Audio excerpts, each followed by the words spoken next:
नमस्कार साथियों, latest crack में आप सभी का हार्दिक स्वागत है। दोस्तों, हमारा आज का वीडियो हिंदी साहित्य के काल विभाजन और उसके नामकरण से संबंधित है।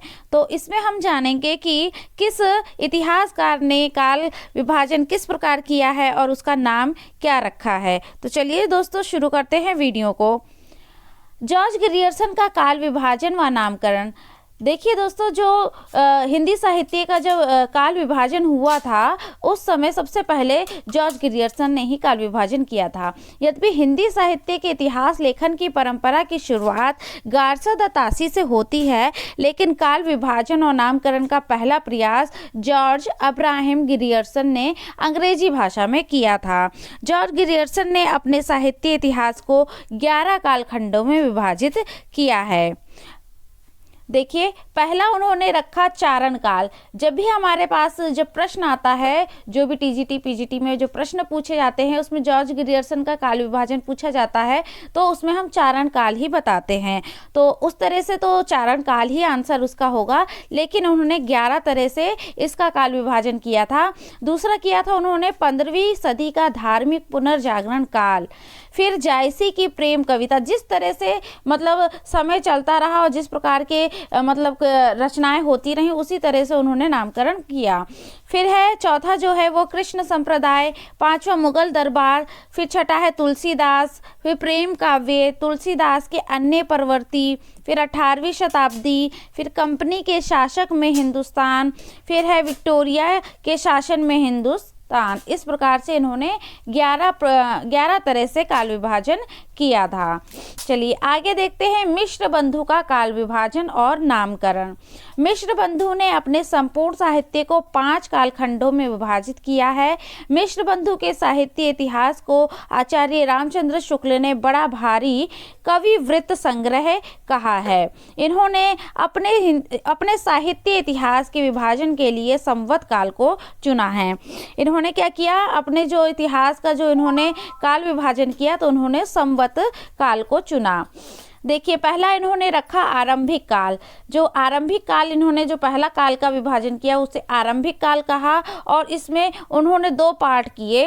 पहला जो था वो पूर्व आरंभिक काल कहा और उसको संवत 700 से 1343 तक रखा, और दूसरा जो इन्होंने भाग उसका किया उसे उत्तर आरंभिक काल कहा। उत्तर आरंभिक काल को संवत 1343 से 1444 तक रखा। चलिए आगे इसका है जो इन्होंने दूसरा जो काल विभाजन किया, ये इसको माध्यमिक काल कहा। उन्होंने क्या कहा, माध्यमिक काल कहा। यहाँ पे देखिए माध्यमिक काल, इसको माध्यमिक काल इसलिए कहा इन्होंने क्योंकि ये मध्य में आता है, इसलिए माध्यमिक काल कहा। और इसके भी 2 भाग कर दिए। पहला पूर्व माध्यमिक काल जो संवत 1445 से 1560 था, और दूसरा प्रौढ़ माध्यमिक काल जो संवत 1561 से 1681 था। चलिए आगे देखिए, इन्होंने फिर रखा अलंकृत काल। जो तीसरा पार्ट किया वो तीसरा जो काल विभाजन किया उन्होंने अलंकृत काल कहा उसे, और उसके भी 2 भाग किए। पहला कहा पूर्व अलंकृत काल जो संवत 1681 से 1790 था, और दूसरा था उत्तर अलंकृत काल जो संवत 1791 से 1879 था। आगे देखिए, आगे इन्होंने चौथा रखा जो उसे परिवर्तन काल कहा, और इसको 1890 से 1925 तक माना, और जो 5वां रखा उन्होंने उसे वर्तमान काल में सम्मिलित किया, मतलब वर्तमान काल कहा। जो समय चल रहा था उसे संवत 1925 से आगे, मतलब अभी तक का जो भी है वो सब वर्तमान काल में रखा। चलिए आगे देखिए, आचार्य रामचंद्र जो थे उन्होंने काल विभाजन और नामकरण किस प्रकार किया। उन्होंने आचार्य रामचंद्र शुक्ल ने साहित्य इतिहास को 4 भागों में विभाजित किया था। कितने भागों में विभाजित किया था, 4 भागों में विभाजित किया था।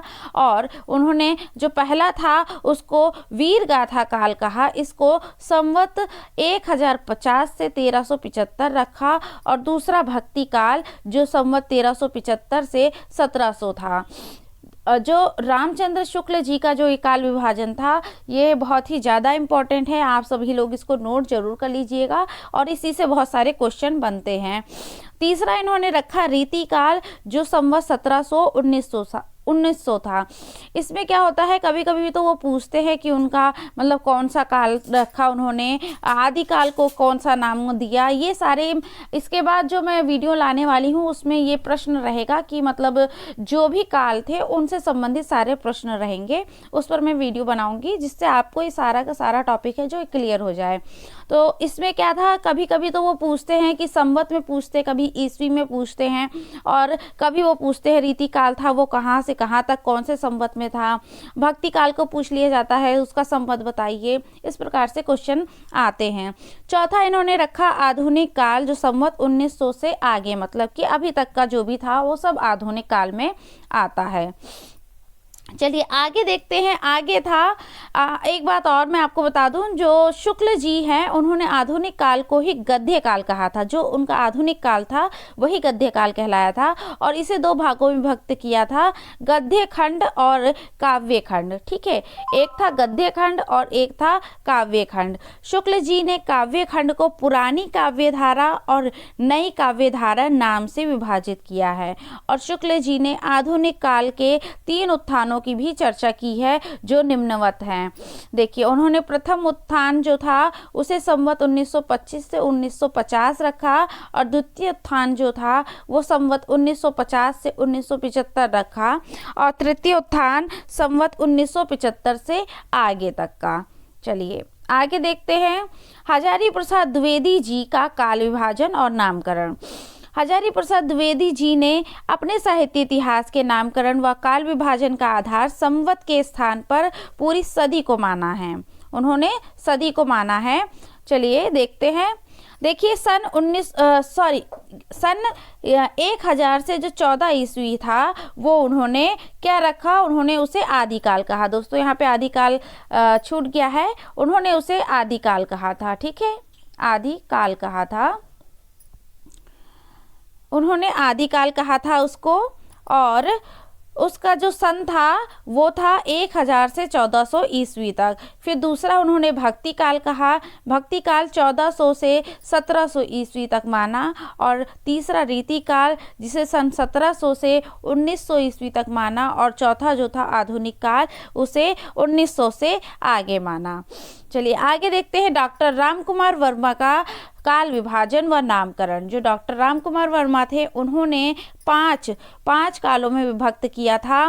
पहला उन्होंने संधि काल कहा था जो संवत 700 से 1000 तक, और दूसरा था चारण काल जो संवत 1000 से 1375 था। फिर भक्ति काल जो संवत 1375 से लेकर 1700 तक था, और रीति काल को उन्होंने संवत 1700 से 1900 तक में रखा, और आधुनिक काल जो संवत 1900 से आगे अब तक का जो भी है।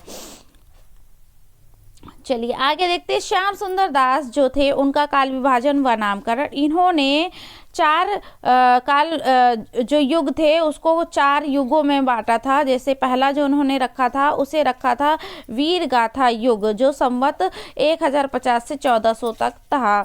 दूसरा इन्होंने भक्ति युग रखा जो संवत 1400 से लेके 16 ईस्वी तक था, संवत तक था। और रीति युग इन्होंने संवत 1600 से 1900 तक 190 तक रखा। ठीक है, ये 190 है, 190 तक रखा। और नवीन विकास युग जो चौथा इन्होंने काल रखा उसे नवीन विकास युग कहा, और ये 1900 से आगे तक का था। आगे देखते हैं। गणपति चंद्र गुप्त का काल विभाजन व नामकरण। इन्होंने क्या किया, इन्होंने पहला जो था वो प्रारंभिक काल या फिर उन्मेष काल कहा। इसे प्रारंभिक काल और या फिर उन्मेष काल भी कहते हैं। उन्मेष काल कहा, ये 1184 से 1350 तक का था। सन 1184 से 1150 तक। ठीक है, सन है यहाँ पर। फिर है दूसरा, इन्होंने क्या किया, इसको 2 भागों में विभक्त किया था। जैसे पहला जो था इन्होंने पहला रखा था धार्मिक रास काव्य परंपरा जिसमें जैन कवियों के काव्य का उल्लेख था, और दूसरा इन्होंने रखा था संत काव्य जिसमें संत कवियों का जो काव्य था उसका उल्लेख था। फिर उन्होंने जो दूसरा था मध्यकाल, उसको भी मध्यकाल या फिर विकास काल कह लीजिए, मध्यकाल या विकास काल, जो 1350 से 1857 ईस्वी था, जो सन था। इन्होंने भी दो भाग किया इसका। पहला था पूर्व मध्यकाल या फिर उत्कर्ष काल। जो पूर्व मध्यकाल था ये उत्कर्ष काल कहलाया था। इन्होंने सन 1300 से 1500 तक इसको रखा था। दूसरा इन्होंने क्या किया, मध्यकाल या फिर चरमोत्कर्ष काल कहा इसको, और ये सन 1500 से लेकर 1600 ईस्वी तक था। ठीक है। और जो तीसरा था, इन्होंने 3 पार्ट किए थे इसके, मध्यकाल या विकास काल के इन्होंने 3 पार्ट किए थे, जो उत्तर मध्यकाल या अपकर्ष काल कहलाया था, जो 1600 से लेकर 1857 तक था। आगे देखते हैं, जो तीसरा इन्होंने भाग किया था उसे आधुनिक काल कहा था, और 1857 से जो आगे का जो भी था वो सब आधुनिक काल का था, आधुनिक काल माना था उसे। आधुनिक काल के विभाजन में गुप्त जी ने परंपरा का ही पालन किया था।